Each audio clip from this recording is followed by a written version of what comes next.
Now, the future of refugees who were booted from a church in Cape Town CBD almost 4 weeks ago remains unclear. More than 900 refugees are being sheltered at 2 different sites in Cape Town. The issue of where they should be housed was again raised in a meeting of Parliament's Home Affairs committees today. Government says it's not its responsibility to house and feed refugees. Lindsay Dentlinger is following that story for us. She joins us now live from Cape Town. So, Lindsay, what is Minister Motsoaledi saying should happen to these refugees?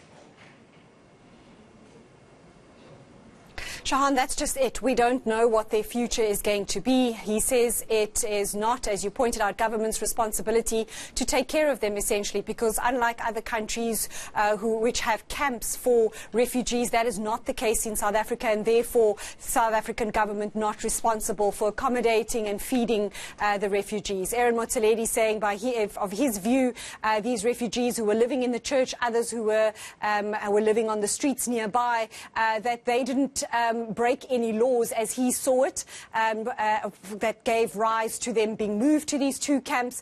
He says he's spoken to the ambassadors of at least 3 countries from which these refugees hail, and these ambassadors are prepared to assist their nationals in returning to their countries of origin. But we know, of course, that refugees are not keen to do so. Motsoaledi saying ideally South African government wants to see them reintegrated into the societies locally where they've come from, but MP is really concerned that these refugees living in these 2 camps, some 950 of them split across these 2 camps, are not adhering to lockdown regulations. They say they are often spotted walking around in the streets nearby these camps and are also not recognising any form of social distancing. So the committee really leaving it at that they will continue to monitor the situation, but for now there will be no repatriation of any refugees by the South African government. The Minister also detailing some changes to the way Home Affairs will be operating when the lockdown shifts to level 4.